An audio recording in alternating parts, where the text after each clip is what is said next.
Attention Outlook।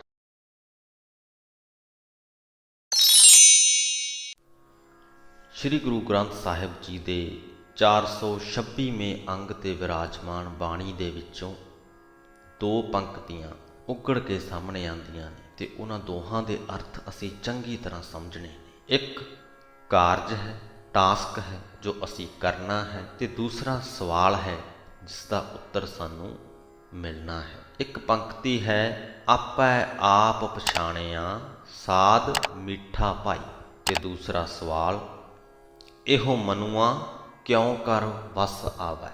ਇਹਨਾਂ ਦੋਹਾਂ ਹੀ ਪੰਕਤੀਆਂ ਰਾਹੀਂ ਮਿਲਣ ਵਾਲੀਆਂ ਸਿੱਖਿਆਵਾਂ ਤੁਹਾਡੇ ਜੀਵਨ ਦੇ ਲਈ ਬੜੀਆਂ ਹੀ ਸਹਾਇਕ ਸਿੱਧ ਹੋਣ ਵਾਲੀਆਂ ਹਨ। ਸੋ ਇਸ ਕਰਕੇ ਗੁਰਬਾਣੀ ਦੀ ਵਿਆਖਿਆ ਨੂੰ ਧਿਆਨ ਦੇ ਨਾਲ ਸੁਣਨ ਦੀ ਕਿਰਪਾਲਤਾ ਕਰਿਓ। ਅਸੀਂ ਇਕੱਲੇ ਗਿਆਨਵਾਨ ਹੋ ਜਾਈਏ ਤੇ ਆਪਣੇ ਨਾਲ ਵਾਲਿਆਂ ਨੂੰ ਗਿਆਨਵਾਨ ਕਰਨ ਦੀ ਕੋਸ਼ਿਸ਼ ਨਾ ਕਰੀਏ ਤਾਂ ਇਸ ਦੁਨੀਆ ਦੇ ਵਿੱਚ ਸ਼ਾਂਤੀ ਨਹੀਂ ਫੈਲ ਸਕਦੀ। ਸਾਰੇ ਲੋਕ ਹੀ, ਜਾਂ ਇਹ ਕਹਿ ਲਈਏ ਜ਼ਿਆਦਾਤਰ ਲੋਕ ਜੇ ਗਿਆਨਵਾਨ ਹੋ ਜਾਣ ਤੇ ਦੁਨੀਆ ਦੇ ਵਿੱਚ ਬੜੀ ਸ਼ਾਂਤੀ ਹੋ ਸਕਦੀ ਹੈ। ਕੋਸ਼ਿਸ਼ ਕਰੀਏ ਗੁਰੂ ਸਾਹਿਬ ਦੀਆਂ ਸਿੱਖਿਆਵਾਂ ਅਸੀਂ ਵੱਧ ਤੋਂ ਵੱਧ ਲੋਕਾਂ ਤੱਕ ਪਹੁੰਚਾ ਸਕੀਏ। ਤੇ ਆਓ ਹੁਣ ਸ਼ੁਰੂਆਤ ਕਰੀਏ ਅੱਜ ਦੇ ਅੰਗ ਦੀ ਗੁਰਬਾਣੀ ਦੀ ਵਿਆਖਿਆ ਦੀ।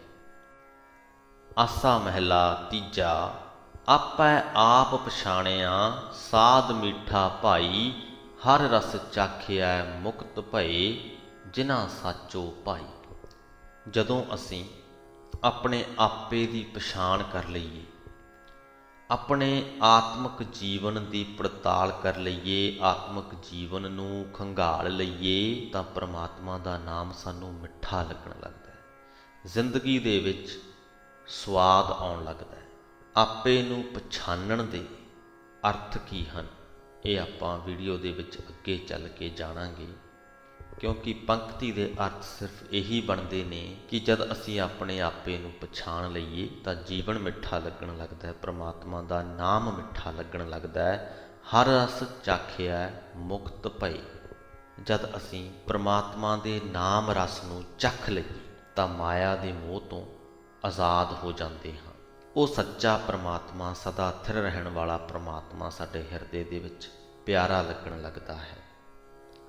ਹਰ ਜੀਉ ਨਿਰਮਲ ਨਿਰਮਲਾ, ਨਿਰਮਲ ਮਨ ਵਾਸਾ। ਪ੍ਰਮਾਤਮਾ ਨਿਰੋਲ ਪਵਿੱਤਰ ਹੈ ਤੇ ਉਸ ਦਾ ਨਿਵਾਸ ਪਵਿੱਤਰ ਮਨ ਵਿੱਚ ਹੀ ਹੋ ਸਕਦਾ ਹੈ। ਗੁਰਮਤੀ ਸਾਲਾਹੀਐ, ਵਿਖਿਆ ਮਾਹੇ ਉਦਾਸਾ ਰਹਾਉ। ਜੇ ਗੁਰੂ ਦੀ ਮੱਤ ਉੱਤੇ ਤੁਰ ਕੇ ਪ੍ਰਮਾਤਮਾ ਦੀ ਸਿਫਤ ਸਲਾਹ ਕਰਦੇ ਰਹੀਏ ਤਾਂ ਮਾਇਆ ਦੇ ਵਿੱਚ ਰਹਿੰਦਿਆਂ ਹੀ ਅਸੀਂ ਮਾਇਆ ਤੋਂ ਨਿਰਲੇਪ ਹੋ ਸਕੀਦਾ ਹੈ। ਇਹ ਪੰਕਤੀ ਵੀ ਆਪਣੇ ਆਪ ਨੂੰ, ਆਪਣੇ ਆਪੇ ਨੂੰ ਪਛਾਣਨ ਦੇ ਨਾਲ ਜੁੜੀ ਹੋਈ ਹੈ। ਜਦੋਂ ਅਸੀਂ ਆਪਣਾ ਆਪਾ ਪਛਾਣ ਲਈਏ ਤੇ ਮਾਇਆ ਦੇ ਵਿੱਚ ਵਿਚਰਦਿਆਂ ਹੋਇਆਂ ਵੀ ਇਹਦੇ ਮੋਹ ਤੋਂ ਨਿਰਲੇਪ ਰਹਿਣਾ ਆਸਾਨ ਹੋ ਜਾਂਦਾ ਹੈ। ਬਿਨ ਸ਼ਬਦੈ ਆਪ ਨਾ ਜਾਪਈ, ਸਭ ਅੰਧੀ ਭਾਈ, ਗੁਰਮਤੀ ਘਟ ਚਾਨਣਾ, ਨਾਮ ਅੰਤ ਸਖਾਈ। ਇਹ ਭਾਈ, ਗੁਰੂ ਦੇ ਸ਼ਬਦ ਤੋਂ ਬਿਨਾਂ ਆਪਣੇ ਆਤਮਿਕ ਜੀਵਨ ਨੂੰ ਪਰਖਿਆ ਨਹੀਂ ਜਾ ਸਕਦਾ। ਸ਼ਬਦ ਤੋਂ ਬਿਨਾਂ ਸਾਰੀ ਲੁਕਾਈ ਮਾਇਆ ਦੇ ਮੋਹ ਵਿੱਚ ਅੰਨੀ ਹੋਈ ਰਹਿੰਦੀ ਹੈ। ਗੁਰੂ ਦੀ ਮੱਤ ਦੇ ਰਾਹੀਂ ਹਿਰਦੇ ਵਿੱਚ ਵਸਾਇਆ ਹੋਇਆ ਨਾਮ ਆਤਮਿਕ ਜੀਵਨ ਲਈ ਚਾਨਣ ਦਿੰਦਾ ਹੈ। ਅੰਤ ਵੇਲੇ ਵੀ ਹਰ ਨਾਮ ਹੀ ਸਾਥੀ ਬਣਦਾ ਹੈ। ਨਾਮੇ ਹੀ ਨਾਮ ਵਰਤਦੇ, ਨਾਮੇ ਵਰਤਾਰਾ, ਅੰਤਰ ਨਾਮ ਮੁੱਖ ਨਾਮ ਹੈ, ਨਾਮੇ ਸ਼ਬਦ ਵਿਚਾਰਾ। ਜਿਹੜੇ ਮਨੁੱਖ ਗੁਰੂ ਦੀ ਮੱਤ ਉੱਤੇ ਤੁਰਦੇ ਹਨ ਉਹ ਸਦਾ ਹਰੀ ਨਾਮ ਵਿੱਚ ਹੀ ਲੀਨ ਰਹਿੰਦੇ ਹਨ। ਨਾਮ ਦੇ ਵਿੱਚ ਲੀਨ ਹੀ ਉਹ ਦੁਨੀਆ ਦੀ ਕਿਰਤਕਾਰ ਕਰਦੇ ਹਨ। ਉਹਨਾਂ ਦੇ ਹਿਰਦੇ ਵਿੱਚ ਨਾਮ ਟਿਕਿਆ ਰਹਿੰਦਾ ਹੈ, ਉਹਨਾਂ ਦੇ ਮੁਖ ਵਿੱਚ ਨਾਮ ਵਸਦਾ ਹੈ। ਉਹ ਗੁਰੂ ਸ਼ਬਦ ਦੇ ਰਾਹੀਂ ਹਰੀ ਨਾਮ ਦੀ ਹੀ ਵਿਚਾਰ ਕਰਦੇ ਰਹਿੰਦੇ ਹਨ। ਨਾਮ ਸੁਣੀਐ, ਨਾਮ ਮੰਨੀਐ, ਨਾਮੇ ਵਡਿਆਈ, ਨਾਮ ਸਲਾਹੇ ਸਦਾ ਸਦਾ, ਨਾਮੇ ਮਹਲ ਪਾਈ। ਇਹ ਭਾਈ, ਹਰ ਵੇਲੇ ਹਰੀ ਨਾਮ ਸੁਣਨਾ ਚਾਹੀਦਾ ਹੈ। ਹਰ ਨਾਮ ਵਿੱਚ ਮਨ ਨੂੰ ਗਿਝਾਣਾ ਚਾਹੀਦਾ ਹੈ। ਹਰ ਨਾਮ ਦੀ ਬਰਕਤ ਨਾਲ ਲੋਕ ਪਰਲੋਕ ਵਿੱਚ ਆਦਰ ਮਿਲਦਾ ਹੈ। ਜਿਹੜਾ ਮਨੁੱਖ ਸਦਾ ਹਰ ਵੇਲੇ ਹਰੀ ਦੀ ਸਿਫਤ ਸਲਾਹ ਕਰਦਾ ਹੈ ਉਹ ਹਰ ਨਾਮ ਦੇ ਰਾਹੀਂ ਹਰ ਚਰਨਾਂ ਵਿੱਚ ਟਿਕਾਣਾ ਲੱਭ ਲੈਂਦਾ ਹੈ। ਨਾਮੇ ਹੀ ਘਟ ਚਾਨਣਾ, ਨਾਮੇ ਸ਼ੋਭਾ ਪਾਈ, ਨਾਮੇ ਹੀ ਸੁਖ ਉਪਜੈ, ਨਾਮੇ ਸ਼ਰਣਾਈ।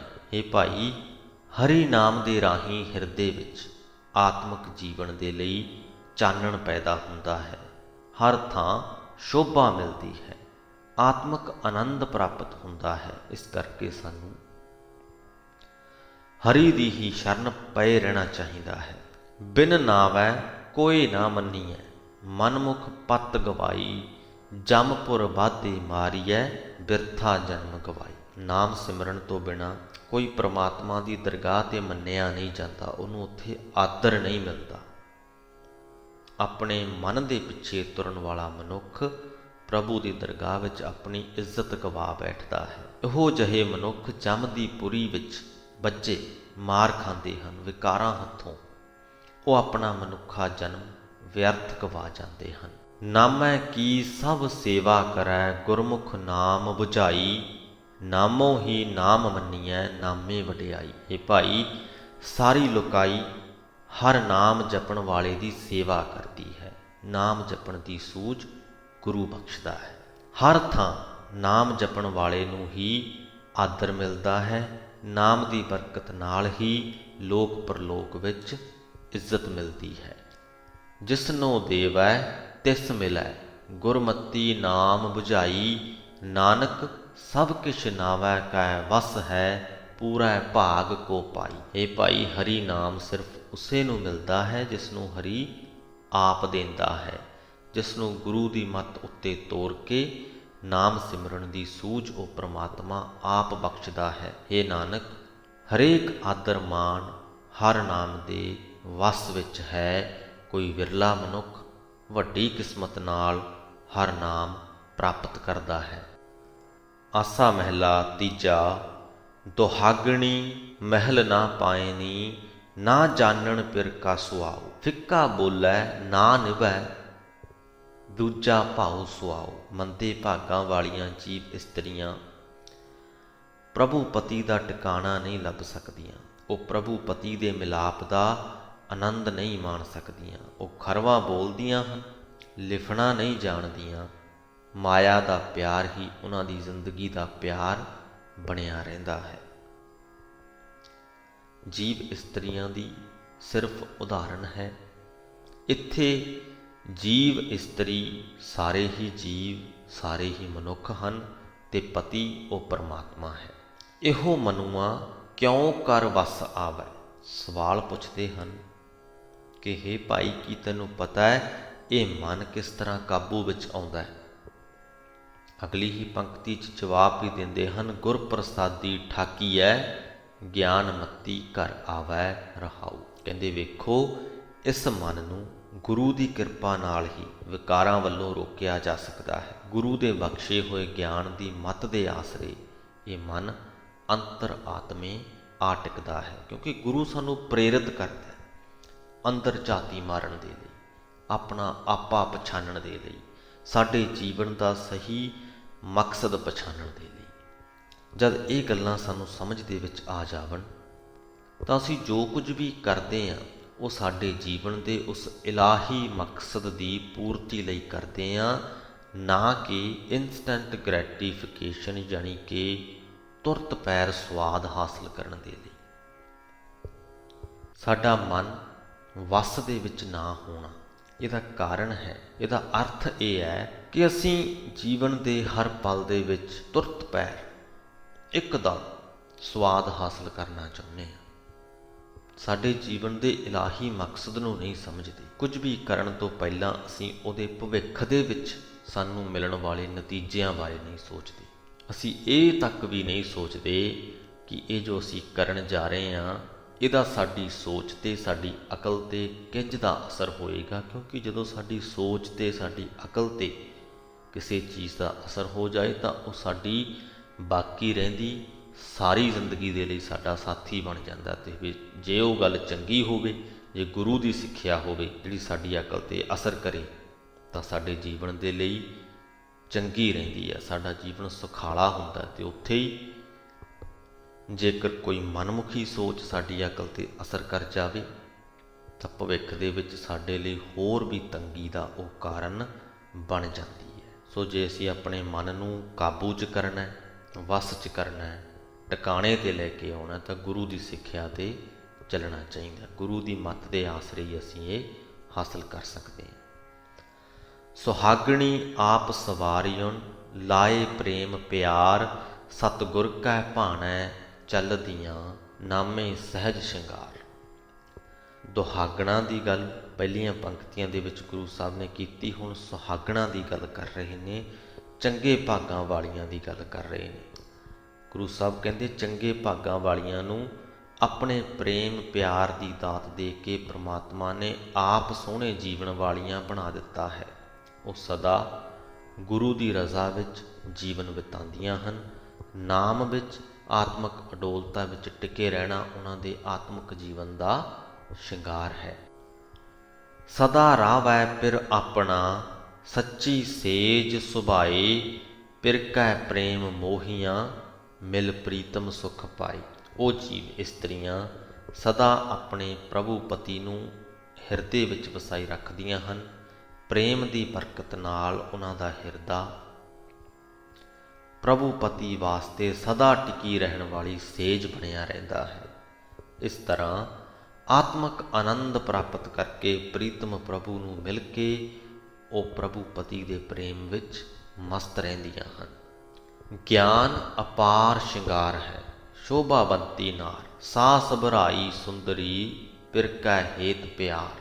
ਹੇ ਭਾਈ, ਜਿਸ ਜੀਵ ਇਸਤਰੀ ਨੂੰ ਪ੍ਰਭੂ ਪਤੀ ਨੇ ਆਪ ਸੰਵਾਰ ਦਿੱਤਾ, ਉਹ ਜੀਵ ਇਸਤਰੀ ਸ਼ੋਭਾ ਖੱਟਦੀ ਹੈ। ਗੁਰੂ ਦਾ ਬਖਸ਼ਿਆ ਗਿਆ ਉਸ ਦੇ ਪਾਸ ਕਦੇ ਵੀ ਨਾ ਮੁੱਕਣ ਵਾਲਾ ਆਤਮਿਕ ਸ਼ਿੰਗਾਰ ਹੈ। ਅੱਜ ਦੇ ਜ਼ਮਾਨੇ ਦੇ ਵਿੱਚ ਅਸੀਂ ਅਕਸਰ ਹੀ ਸਰੀਰਕ ਸ਼ਿੰਗਾਰ 'ਤੇ ਬਹੁਤ ਜ਼ੋਰ ਦਿੰਦੇ ਹਾਂ। ਬਹੁਤ ਭਲੀ ਭਾਂਤ ਊਟ ਪਟਾਂਗ ਚੀਜ਼ਾਂ ਆਪਣੇ ਸਰੀਰਕ ਸ਼ਿੰਗਾਰ ਦੇ ਲਈ ਵਰਤਦੇ ਹਾਂ ਅਤੇ ਆਤਮਿਕ ਸ਼ਿੰਗਾਰ ਨੂੰ ਕਿਨਾਰੇ ਕਰ ਛੱਡਿਆ ਹੈ। ਸਾਡੀ ਜੋ ਸੋਚ, ਸਾਡੀ ਜੋ ਆਤਮਾ ਹੈ, ਉਹ ਤਾਂ ਗੰਧਲੀ ਹੈ, ਲਿਬੜੀ ਤਿਬੜੀ ਹੈ ਵਿਕਾਰਾਂ ਦੇ ਵਿੱਚ। ਉਹਨੂੰ ਤੇ ਅਸੀਂ ਸਾਫ਼ ਤੱਕ ਨਹੀਂ ਕਰਦੇ, ਅਤੇ ਸਰੀਰ ਨੂੰ ਸਾਫ਼ ਵੀ ਕਰਦੇ ਹਾਂ ਅਤੇ ਉੱਪਰੋਂ ਸ਼ਿੰਗਾਰਦੇ ਵੀ ਹਾਂ। ਸਾਡਾ ਧਿਆਨ ਹੀ ਗਲਤ ਪਾਸੇ ਲੱਗਿਆ ਪਿਆ। ਸਰੀਰ ਨੂੰ ਸ਼ਿੰਗਾਰੇ ਦਾ ਸਾਨੂੰ ਕੋਈ ਫਾਇਦਾ ਨਹੀਂ ਹੁੰਦਾ, ਬਲਕਿ ਨੁਕਸਾਨ ਹੀ ਹੁੰਦਾ ਹੈ। ਕਿਉਂਕਿ ਉਸ ਸ਼ਿੰਗਾਰ ਦੇ ਵਿੱਚ ਜੇ ਕਿਤੇ ਮਾੜੀ ਮੋਟੀ ਕਮੀ ਪੇਸ਼ੀ ਰਹਿ ਵੀ ਜਾਵੇ ਅਤੇ ਕੋਈ ਸਾਨੂੰ ਉਸ ਕਮੀ ਪੇਸ਼ੀ ਦੇ ਬਾਰੇ 'ਚ ਜਾਣੂ ਕਰਵਾ ਦੇਵੇ, ਅਤੇ ਇਹ ਕਹਿ ਸਕਦੇ ਹਾਂ ਕਿ ਅੰਦਰ ਲਾਂਬੂ ਜਿਹਾ ਲੱਗ ਜਾਂਦਾ ਕਿ ਮੈਂ ਪਤਾ ਨਹੀਂ ਕਿੱਡਾ ਕੁ ਭੈੜਾ ਲੱਗ ਰਿਹਾ ਹੋਊਗਾ। ਕੋਸ਼ਿਸ਼ਾਂ ਸ਼ੁਰੂ ਹੋ ਜਾਂਦੀਆਂ ਨੇ ਕਿ ਕਿਤੇ ਕੋਈ ਜਗ੍ਹਾ ਮਿਲੇ ਅਤੇ ਮੈਂ ਆਪਣੇ ਇਸ ਜੋ ਦਿੱਖ ਹੈ ਇਹਨੂੰ ਸੈੱਟ ਕਰਾਂ, ਸਹੀ ਕਰਾਂ। ਅਤੇ ਜੇ ਕਿਤੇ ਅਸੀਂ ਆਤਮਾ ਨੂੰ ਸ਼ਿੰਗਾਰ ਲਈਏ ਅਤੇ ਇਹ ਸਾਰੇ ਪ੍ਰਕਾਰ ਦੇ ਜੋ ਟੈਨਸ਼ਨਾਂ ਹੀ ਨੇ ਇੱਕ ਪ੍ਰਕਾਰ ਦੀਆਂ, ਇਹ ਸਾਡੀਆਂ ਦੂਰ ਹੋ ਜਾਂਦੀਆਂ ਨੇ। ਫਿਰ ਸਾਨੂੰ ਫਰਕ ਨਹੀਂ ਪੈਂਦਾ ਸਰੀਰ ਸਾਡਾ ਸ਼ਿੰਗਾਰਿਆ ਹੋਇਆ ਕਿ ਨਹੀਂ। ਅਤੇ ਅਸਲੀ ਜੋ ਆਤਮਿਕ ਆਨੰਦ ਹੈ ਉਹ ਇੱਥੇ ਹੀ ਹੈ, ਆਤਮਾ ਦੇ ਸ਼ਿੰਗਾਰ 'ਚ। ਸੋ ਜਿਸ 'ਤੇ ਗੁਰੂ ਦੀ ਬਖਸ਼ਿਸ਼ ਹੋਵੇ ਉਹ ਆਪਣੀ ਆਤਮਾ ਨੂੰ ਸ਼ਿੰਗਾਰਦਾ ਹੈ, ਸੋਹਣੇ ਜੀਵਨ ਵਾਲਾ ਬਣ ਜਾਂਦਾ। ਜੇ ਜੀਵ ਇਸਤਰੀ ਦੀ ਉਦਾਹਰਣ ਲੈ ਕੇ ਗੁਰੂ ਸਾਹਿਬ ਚੱਲ ਰਹੇ ਨੇ, ਅਤੇ ਉਹ ਕਹਿੰਦੇ ਇਸ ਪ੍ਰਕਾਰ ਦੀ ਜੀਵ ਇਸਤਰੀ ਪ੍ਰਭੂ ਪਾਤਸ਼ਾਹ ਦੀ ਪਟਰਾਣੀ ਬਣ ਜਾਂਦੀ ਹੈ, ਸਾਰੀਆਂ ਰਾਣੀਆਂ ਤੋਂ ਉੱਤਮ ਬਣ ਜਾਂਦੀ ਹੈ। ਸੁਹਾਗਣੀ ਵਿੱਚ ਰੰਗ ਰੱਖਿਓਨ ਸੱਚਾ ਅਲਖ ਅਪਾਰ, ਸਤਿਗੁਰ ਸੇਵਨ ਆਪਣਾ ਸੱਚਾ ਭਾਏ ਪਿਆਰ। ਸਦਾ ਥਿਰ ਅਲਖ ਤੇ ਅਪਾਰ ਪ੍ਰਭੂ ਨੇ ਸੁਹਾਗਣ ਜੀਵ ਇਸਤਰੀਆਂ ਦੇ ਹਿਰਦੇ ਵਿੱਚ ਆਪਣਾ ਪਿਆਰ ਆਪ ਟਿਕਾ ਰੱਖਿਆ ਹੈ। ਉਹ ਗੁਰੂ ਦੀ ਦੱਸੀ ਸੇਵਾ ਕਰਦੀਆਂ ਰਹਿੰਦੀਆਂ ਹਨ ਅਤੇ ਸਦਾ ਥਿਰ ਰਹਿਣ ਵਾਲੇ ਪ੍ਰਮਾਤਮਾ ਦੇ ਪ੍ਰੇਮ ਵਿੱਚ, ਪਿਆਰ ਵਿੱਚ ਮਸਤ ਰਹਿੰਦੀਆਂ ਹਨ। ਸੁਹਾਗਣੀ ਸ਼ਿੰਗਾਰ ਬਣਾਇਆ ਗੁਣ ਕਾ ਗਲਹਾਰ, ਪ੍ਰੇਮ ਪਿਰਮਲ ਤਨ ਲਾਵਣਾ ਅੰਤਰ ਰਤਨ ਵਿਚਾਰ। ਹੇ ਭਾਈ, ਜਿਨ੍ਹਾਂ ਜੀਵ ਇਸਤਰੀਆਂ ਦੇ ਸਿਰ ਉੱਤੇ ਖਸਮ ਪ੍ਰਭੂ ਦਾ ਹੱਥ ਹੈ, ਜੋ ਸੁਹਾਗਣ ਹਨ, ਉਹਨਾਂ ਨੇ ਪ੍ਰਭੂ ਪਤੀ ਦੇ ਗੁਣਾਂ ਨੂੰ ਆਪਣੇ ਜੀਵਨ ਦਾ ਗਹਿਣਾ ਬਣਾਇਆ ਹੋਇਆ ਹੈ।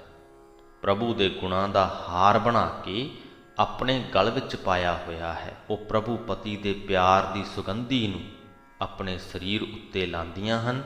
ਉਹ ਆਪਣੇ ਹਿਰਦੇ ਵਿੱਚ ਪ੍ਰਭੂ ਦੇ ਗੁਣਾਂ ਦੀ ਵਿਚਾਰ ਦਾ ਰਤਨ ਸਾਂਭ ਰੱਖਦੀਆਂ ਹਨ। ਭਗਤ ਰਤੇ ਸੇ ਊਤਮਾ ਜਤ ਪਤ ਸ਼ਬਦੇ ਹੋਏ, बिन नावै सब नीच जात है, विष्टा का कीड़ा होए। हे भाई, ਜਿਹੜੇ ਮਨੁੱਖ ਪ੍ਰਭੂ ਦੀ ਭਗਤੀ ਦੇ ਰੰਗ ਵਿੱਚ ਰੰਗੇ ਜਾਂਦੇ ਹਨ, ਉਹੀ ਉੱਚੀ ਜਾਤ ਵਾਲੇ ਹਨ। ਗੁਰੂ ਦੇ ਸ਼ਬਦ ਵਿੱਚ ਜੁੜਿਆਂ ਹੀ ਉੱਚੀ ਜਾਤ ਬਣਦੀ ਹੈ, ਉੱਚੀ ਕੁੱਲ ਬਣਦੀ ਹੈ। ਪ੍ਰਭੂ ਦੇ ਨਾਮ ਤੋਂ ਸੱਖਣੀ ਸਾਰੀ ਲੁਕਾਈ ਹੀ ਨੀਵੀਂ ਜਾਤ ਵਾਲੀ ਹੈ। ਇੱਥੇ ਜਾਤਾਂ ਪਾਤਾਂ ਦਾ ਹੁੰਗਾਰਾ ਨਹੀਂ ਭਰਿਆ ਜਾ ਰਿਹਾ, ਬਲਕਿ ਗੁਰੂ ਸਾਹਿਬ ਇਹ ਸਮਝਾ ਰਹੇ ਨੇ ਕਿ ਇਹ ਜੋ ਅਖੌਤੀ ਜਾਤਾਂ ਪਾਤਾਂ ਦੇ ਆਧਾਰ 'ਤੇ ਤੁਸੀਂ ਮਨੁੱਖਤਾ ਨੂੰ ਵੰਡਿਆ ਹੋਇਆ ਹੈ, ਉਹਨੂੰ ਛੱਡੋ। ਜੇ ਅਸਲ ਦੇ ਵਿੱਚ ਹੀ ਜਾਣਨਾ ਚਾਹੁੰਦੇ ਹੋ ਕਿ ਉੱਚੀ ਅਤੇ ਨੀਵੀਂ ਜਾਤ ਵਾਲੇ ਕਿਹੜੇ ਨੇ, ਤਾਂ ਜਿਹੜੇ ਗੁਰੂ ਦੇ ਲੜ ਲੱਗੇ ਹੈ, ਜੋ ਪ੍ਰਭੂ ਦੇ ਨਾਮ ਵਿੱਚ ਜੁੜੇ ਹੈ, ਉਹ ਉੱਚੀ ਜਾਤ ਵਾਲੇ ਹੈ, ਅਤੇ ਜੋ ਪ੍ਰਭੂ ਦੇ ਨਾਮ ਤੋਂ ਸੱਖਣੇ ਹੈ, ਉਹ ਨੀਵੀਂ ਜਾਤ ਵਾਲੇ ਹੈ। ਨਾਮ ਤੋਂ ਖੁੰਝ ਕੇ ਲੁਕਾਈ ਵਿਕਾਰਾਂ ਦੇ ਗੰਧ ਵਿੱਚ ਟਿਕੀ ਰਹਿੰਦੀ ਹੈ, ਜਿਵੇਂ ਵਿਸ਼ਟੇ ਦਾ ਕੀੜਾ ਵਿਸ਼ਟੇ ਵਿੱਚ ਮਗਨ ਰਹਿੰਦਾ, ਜਿਵੇਂ ਗੰਧ ਦਾ ਕੀੜਾ ਜੋ ਹੈ ਗੰਧ 'ਚ ਖੁਸ਼ ਰਹਿੰਦਾ।